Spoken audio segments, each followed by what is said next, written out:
I'm Willis Johnson. This is the JBJ Management Podcast, and today I'm your host, but our guest he's pretty special. He was the first black mayor of Dallas, but I knew him before then, and he's just been a friend, and he is the reason that this company exists. It was Ron. It's in our mission statement. It's in our elevator speeches when we talk about this company. We started this company in 1995 because Ron Kirk was the mayor, and he was he's the mayor. He was the mayor. But you were the dear crooner. I feel like we're right back where we started.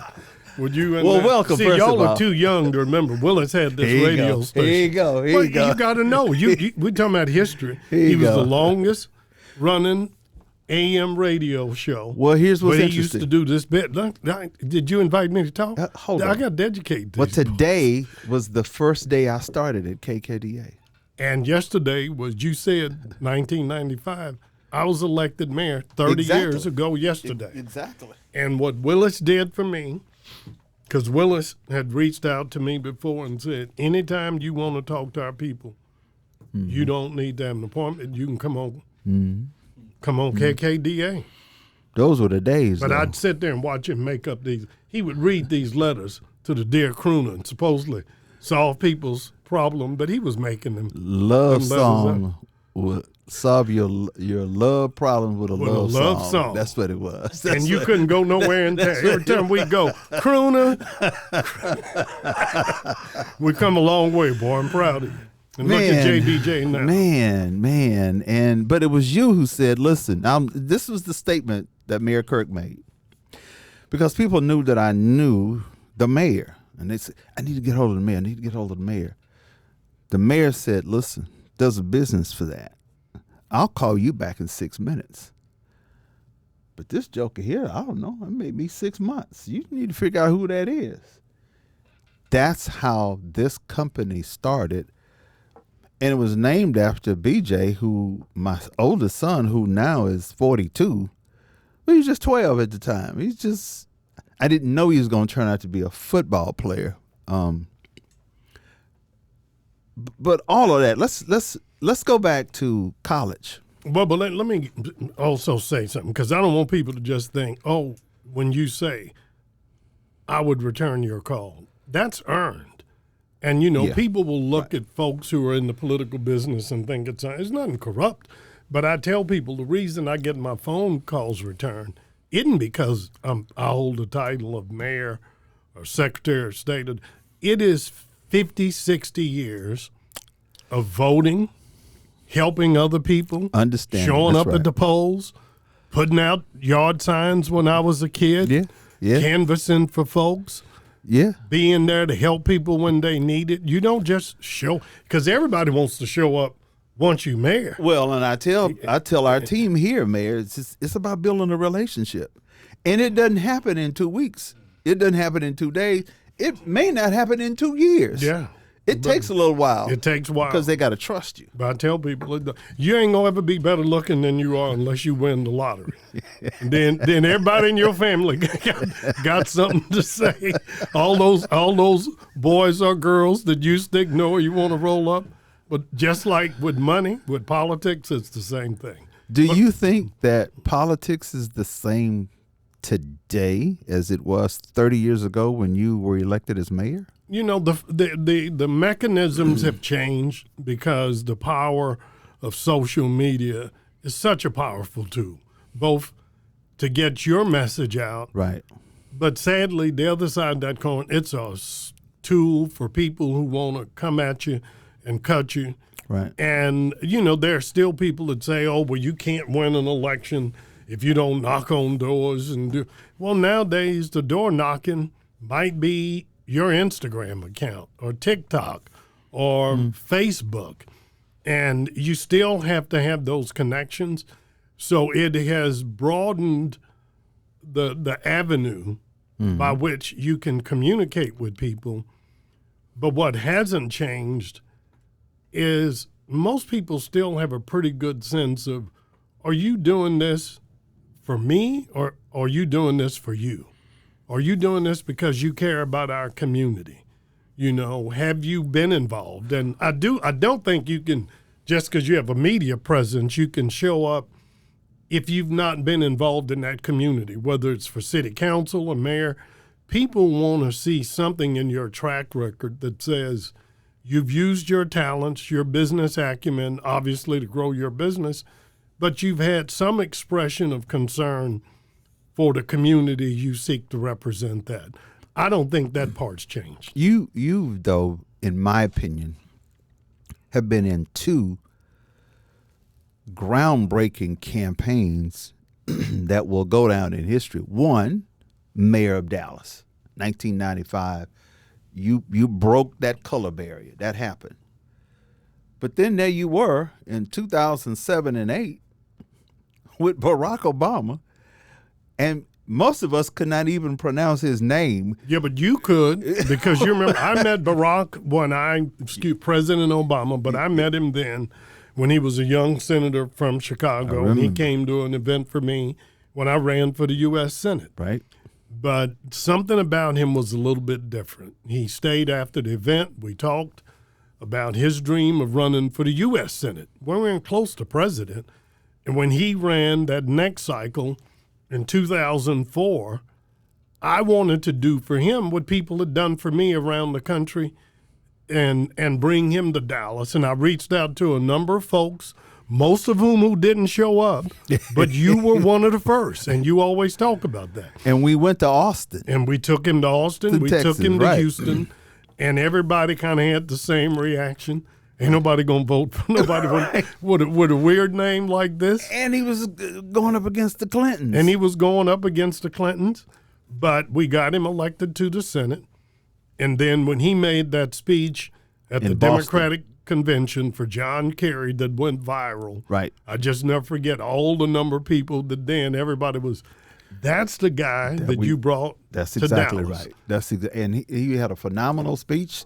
And then you kept bringing him to Dallas. You brought him to Dallas 2 or 3 times. He came back several times. But then you took him around the country. You were on his team, and all of that wasn't knocking doors. So he is known as getting into this social media thing. Yeah. How did that work? But also I want to go back. It wasn't just made a good speech. There was something about him that people could tell was different, but that it was sincere.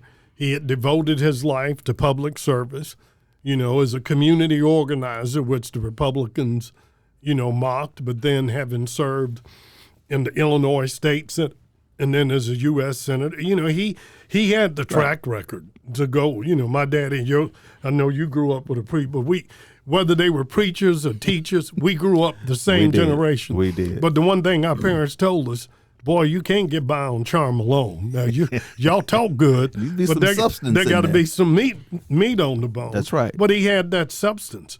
But the important thing in the 08 campaign, and we talked about, was campaigning the same. The presumption was that the Clintons were the powerhouse, which they were. And no question. To be sure, black people loved Bill and Hillary Clinton. Considered the first black president. Yeah, but Barack was the only person to go to Facebook, and they used to tell this story. At the beginning, Facebook was just really catching on, and everybody went to Facebook to learn how to use it to raise money. Barack went out there, stayed 2 weeks, and said, I want you to teach me how to build community. And he did something most candidates overlook. Most candidates, the general rule, you can't count on young people because they won't vote. Right. And Barack thought, if I can get a bunch of young people to give me $10 a month, it's a lot easier to get you to give me $10 a month as opposed than write to a $5,000 check. Right. But what they did, they organized on their own, and it became this groundswell of young people on their own initiative organizing for him. They didn't care about the state committee, and that just became a groundswell. And when he shocked everybody and won that Iowa primary, then people began to take him seriously. I'm curious as what was it he said that made you say he's the one? And I asked this, let me preface that question by, I was with the National Urban League, and we were in St. Louis, And it was a select group of us that had a chance to go to a breakfast with John Edwards, Hillary Clinton, and Barack Obama. And I remember I called Sophia after the breakfast was over. I said, man, he ain't going to bust a grape because Hillary is killing him. I mean, because he was, he was slow to get his answers out. He was, well, he's a little more professorial, and he's a little obviously bit I was wrong. So, but what I tell people from having run, and I learned this from my good friend Roy Spence, who founded a great advertising company in Austin, Texas in the 80s and shocked everybody. As a startup ad company, he stole the accounts for Southwest Airlines and Walmart. And long story short, somebody asked him, how did you get the Walmart campaign? And he said, Ron, we went out and we interviewed 2,000 Kmart shoppers. And we asked them one question. Do you want to shop at Kmart or do you have to? And 80% of Kmart shoppers said we have to. And so his deal was, I'm going to make Walmart the wannabe. And he says, and we make it more complex, but in politics, every race generally comes down, is there a candidate you feel like you have to vote for or you want to? And typically to want to, you can look back and it looks easy. Barack was a want to. And one, he had, and I don't mean this in a demeaning way, he had a campaign around vision. Hillary, as talented as she is, and she's a great friend, Hillary, John Kerry, Joe Biden, they all had campaigns around platforms. Go to my website. Look, I got a plan for everything. And Barack said, I'm telling you, I got a little hope. And I get Democrats who get mad at me because those same blue-collar, angry steel workers who voted for Trump, they voted for Obama. They saw no difference in a candidate saying, I'm going to give you hope, and I'm going to make America great again. But I think having a campaign that resonates with people's visions, rather than going down the list and saying, I'm pro-choice, I'm pro this, because people will write you off of, they want to know that you connect with them in a way that they believe you're going to operate in that common good. And to a lesser degree, when I ran for mayor, we came up with that crazy little saying. I used 2 African proverbs the whole campaign. One was that 2 people in a burning hut can't afford to argue. And everybody understood part of their frustration with our city council in the 90s was, as my friend Del Williams said, we had perfected the art of saying no. We could come up with more ways to disagree, was that. And then the other thing that I would remind people is that you can't take any comfort from the hole in my end of the boat. We're all in this together. And that we've got to find a way to focus on what unites us. And I still believe candidates who do that, who speak to our broader good, tend to be more attractive to voters that are frustrated with the system than not. And Barack stayed on that. And I'll tell you one story and I'll stop. There was a moment after the Iowa when all of a sudden the Clintons couldn't dismiss him. And if you remember, and not just Hillary, it was real, but all of them took after him. Right. Yeah, he speaks well, but what's he done? Yeah, he's articulate. He ain't done nothing. He's only been here. And so we had this emergency meeting, should Barack put out all these things? And I'm not saying it was me, but everybody was, we need to put out. And I said, look, y'all can write all the position papers you want, but this hope shit's working. I said, so working. I'm just saying, don't give up what we got. Because then he won 2 more, and then he was, everybody said, whoa. Well, but it also helped, and I hate saying that, when that campaign started, Barack was losing the black vote 65 for Clinton, 35 for him. No question. But if you remember, Bill Clinton had a couple of missteps in which he called Jim Clyburn, said, I'm not going to let y'all take this. When the real folk, and bless his heart, I love him. But Bob Johnson and Andy Young came out with that statement, Bill Clinton was blacker than Barack Obama. And young people, not us, But the BJs, the Seans, the Johns, young people all of a sudden, we'll turn on you in a minute. And they were like, but look, well, Jesse, we made you the first. Jackson messed up too. Jesse messed up, but they were all.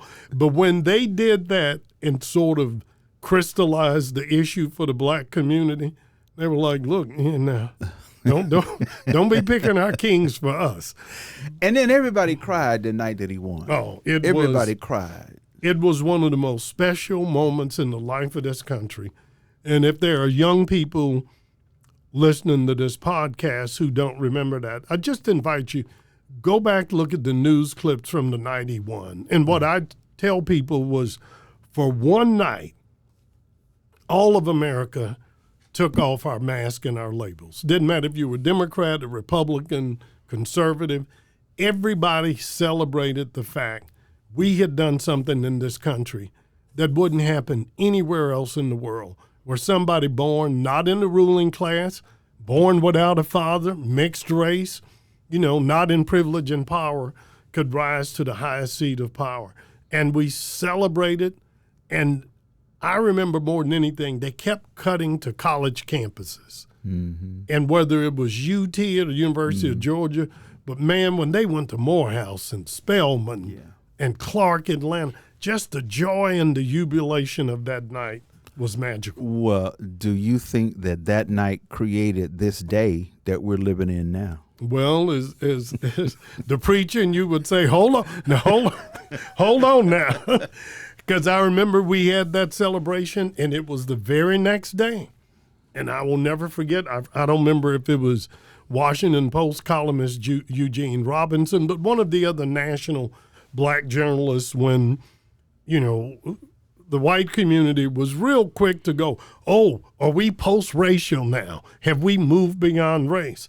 And I never forget, one of the national commentators said, unquestionably, last night we saw the best of America, but I'm afraid real soon we're going to see the worst.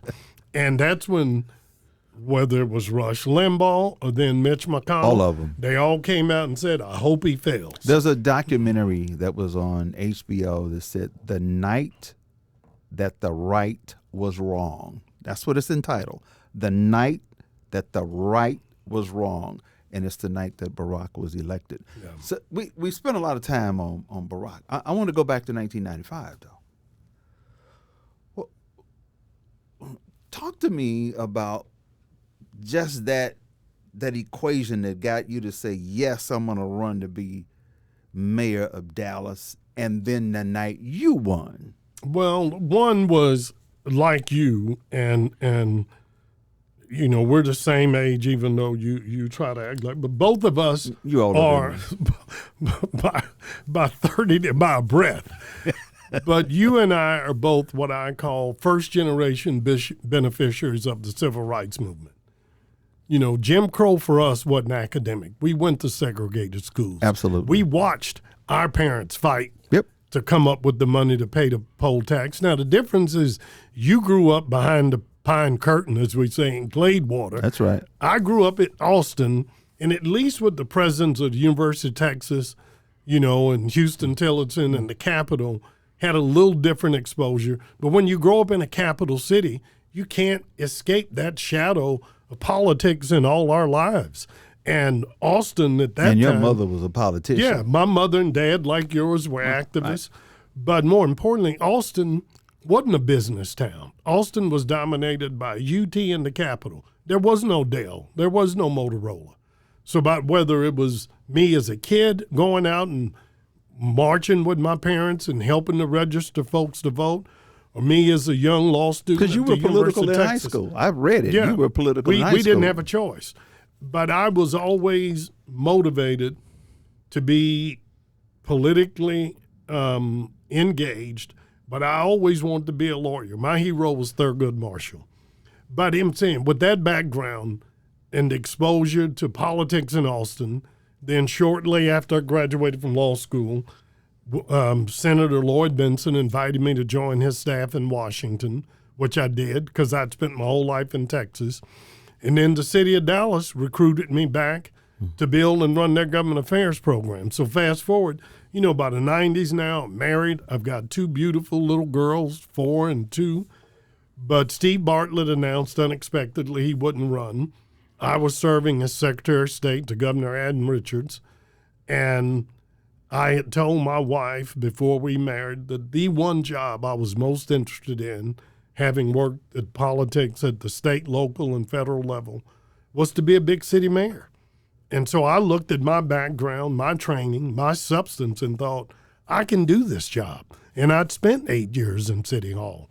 And what I did was step back and take a look at it in sort of a dispassionate way and thought, Dallas is a great franchise, but with fractured leadership. And if we could get a mayor to get the council to focus on solving problems instead of proving how many different ways we could say no, that this city could open up. Well, did you feel any pressure from the era, just a tad bit, just before you, not much? Now, you talked about Maynard before Jackson we went and on. Tom Bradley and That's Willie that Brown. legacy. Yeah, later. right. So did you feel a little pressure? No, I felt honored because my father told me, as I know your parents did, once we did integrate schools and get to go to East Texas State, the one thing my parents always reminded us, you're going to walk through doors that we have pushed for generations to open. But when you get in there, don't act like you special, because there were a whole generation of folks before you that could have. And I'm glad you bring that up. And that's why I always define myself as the 5th first black mayor of Dallas, because of those people you mentioned. Maynard Jackson, Emmanuel Cleaver, Willie Brown, Tom Bradley, all left Texas because of Jim Crow. That's right. And went on to become the first black mayors of Los Angeles, Atlanta, Kansas City, and San Francisco. So one, I saw that as an honor for me to take the baton for them to walk through the door. But I also knew, as much as black people got excited about my race once they thought I'd win, but as I like to say, and Maynard taught me this, he said, now, you just go in there trying to be a black mayor. You don't fix these potholes, get the city going.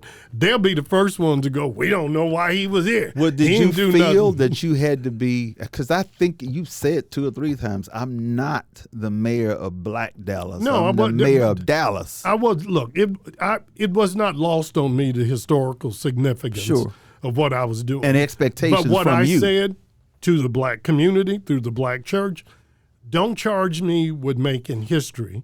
Charge me to make a difference. And if I make a difference, if I turn this city around in a way that you all are proud of, it will be all that much more impactful that it was a black man who did it. I got some pictures that I want to share with you. And I'm going to show the picture and then I want you to respond.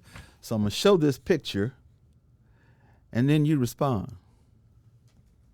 Is that Earl Campbell? It is. That's my man. My man. Earl's a good friend of mine. I know you know him from East Texas, but he was at UT when I was in law school.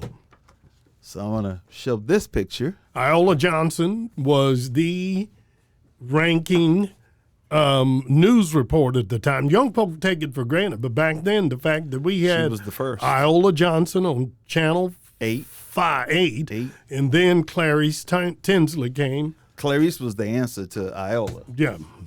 All right. I'm going to say this one. This ain't fair. My man, Al Lipscomb. What does that mean to you? And the crooner, Al Lipscomb was willing to go out and be what we call the wedge buster. Somebody had to go in there, turn over tables, kick down doors, call it for what it was, right, and know that they wouldn't be the one to maybe be able to sit at the table. And at his funeral, you remember I said, because Al was willing to turn over tables and knock over chairs, open the door, then we had the ability to sit at the table. But Al was also responsible for bringing single-member districts to Dallas. What does this mean to you? That is me with Commissioner John Wally Price, Senator Royce West, who's my brother, might have been at your father's memorial service. Could be.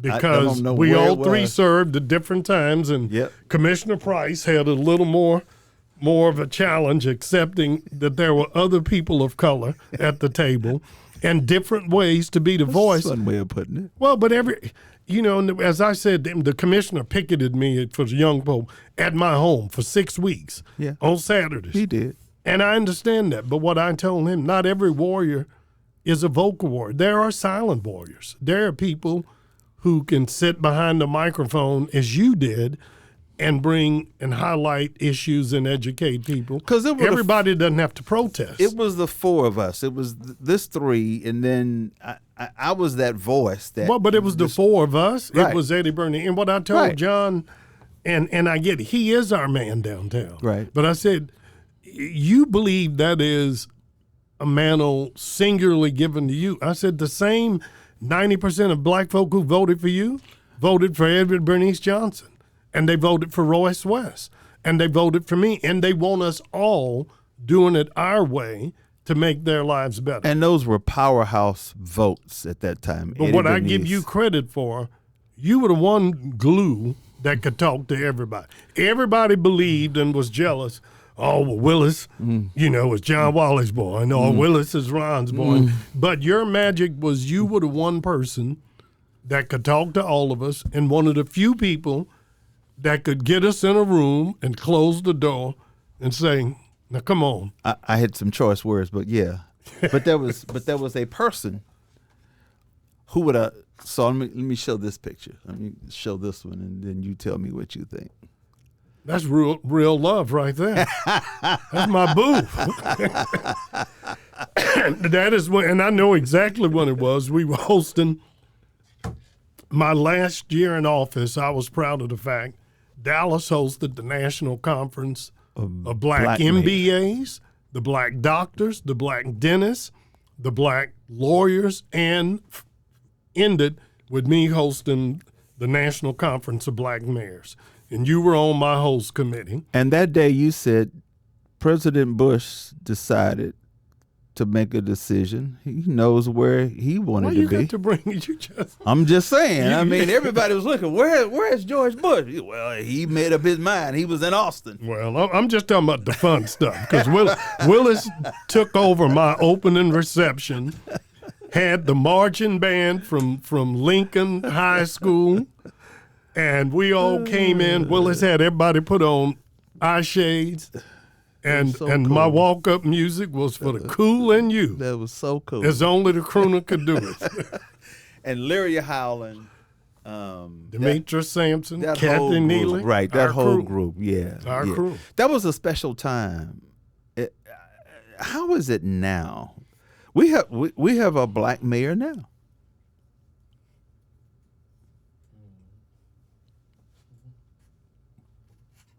And...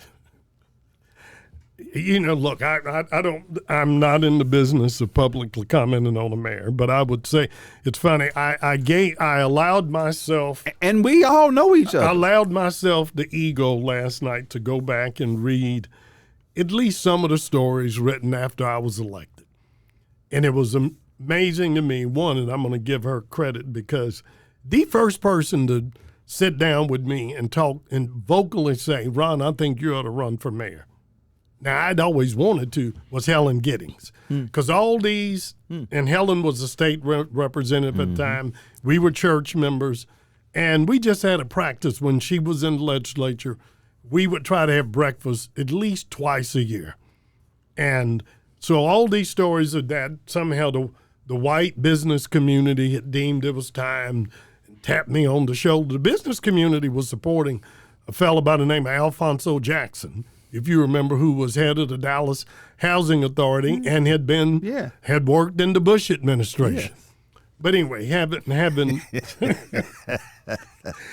said all that, the other thing is they all said, well, this is a city manager form of government that's a weak mayor.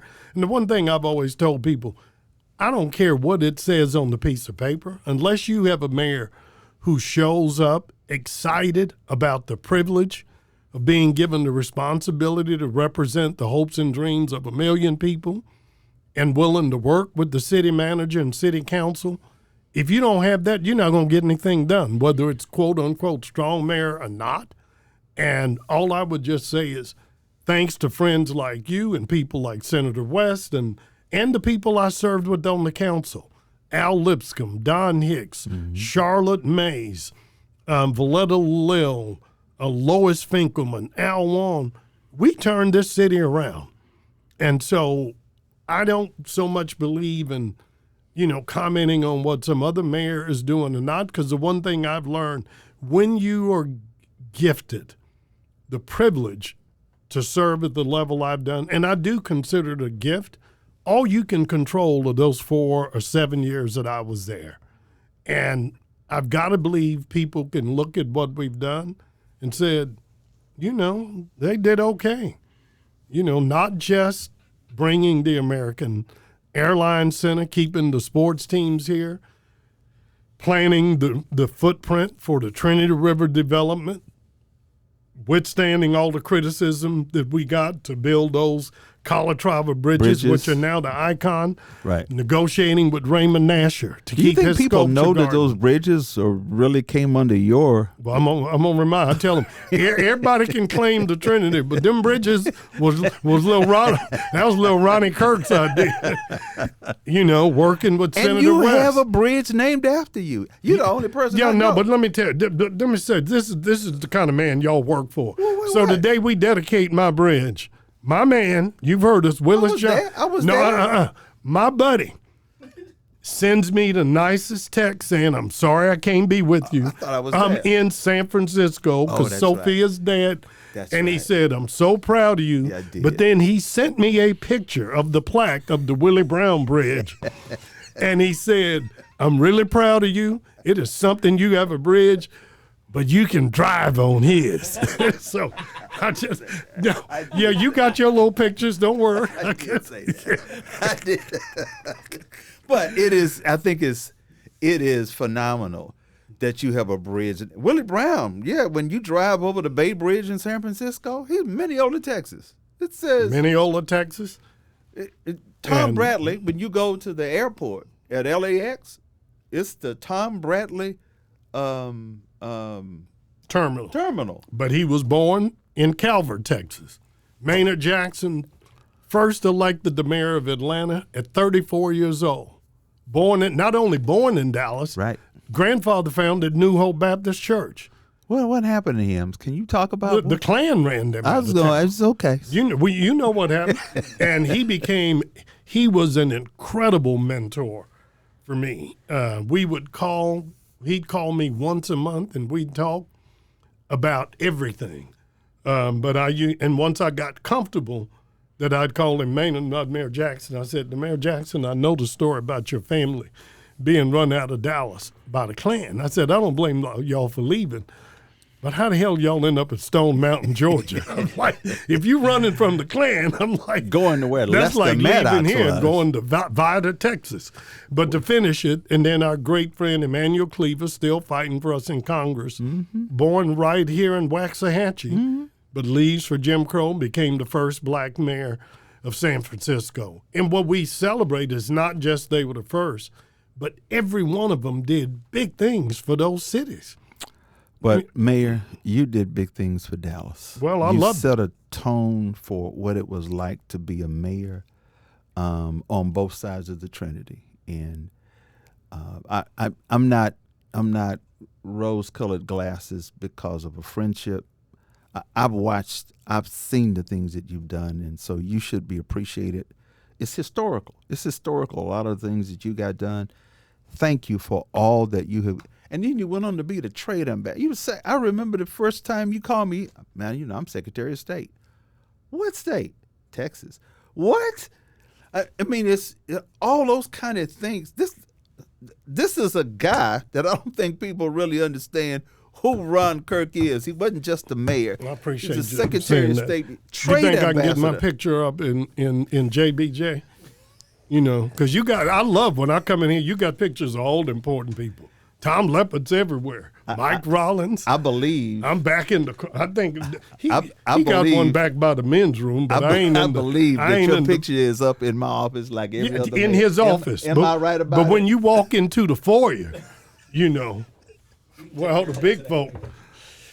I want to thank appreciate Mayor you. Ron Kirk, Mayor Ron Kirk, Ambassador Kirk. Proud of you. And proud of, Friend let me Kirk. say this, I'm serious, I'm proud. It's one thing to say I want to open a business, but you've been behind a microphone, and I know you work with people, but to build a company that you have with the diversity that you have and all of the young people, and the thing I'm proud to see you, which I follow y'all on Instagram, 9 out of 10 times you're posting something. It isn't about you. You're featuring one of the people on your team, what they're doing in Fort Worth, in Austin, in Houston.